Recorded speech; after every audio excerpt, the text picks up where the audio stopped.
ബ്രാൻസോയിലേക്ക് എല്ലാ സുഹൃത്തുക്കൾക്കും സ്വാഗതം. വ്യത്യസ്തങ്ങളായ വീഡിയോകൾ ആസ്വദിക്കുന്നതിനായി ചാനൽ സബ്സ്ക്രൈബ് ചെയ്യൂ.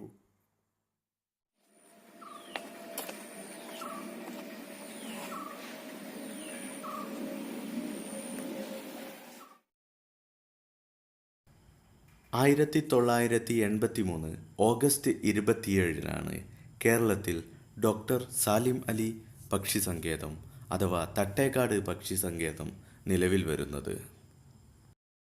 ഏകദേശം 25 ചതുരശ്ര കിലോമീറ്റർ വിസ്തീർണമുള്ള ഈ സ്ഥലത്ത് ഒരുപാട് നാട്ടുപക്ഷികളുടെ ആവാസ വ്യവസ്ഥയും കൂടാതെ ദേശാടന പക്ഷികൾ കാലാകാലങ്ങളായി വിരുന്നു വരുന്നതുമാണ്.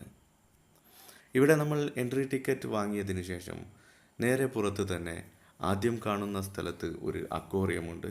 ഒരുപാട് മീനുകളുള്ള ഒരു അക്വേറിയം. അതിനുശേഷം ഇതുപോലുള്ള കുറേ ചിത്രങ്ങളുണ്ട്, ജീവികളുടെ ചിത്രങ്ങളാണ്.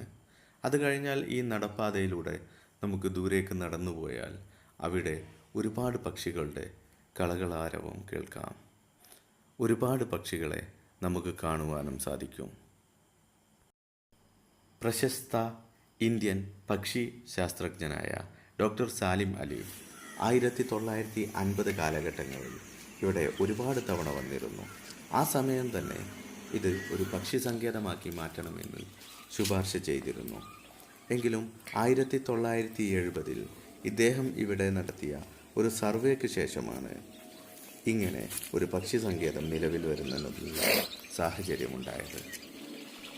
അദ്ദേഹത്തോടുള്ള ബഹുമാനാർത്ഥമാണ് ഈ പക്ഷി സങ്കേതത്തിന് ഡോക്ടർ സാലിം അലി പക്ഷി സങ്കേതം എന്ന പേര് വന്നത്.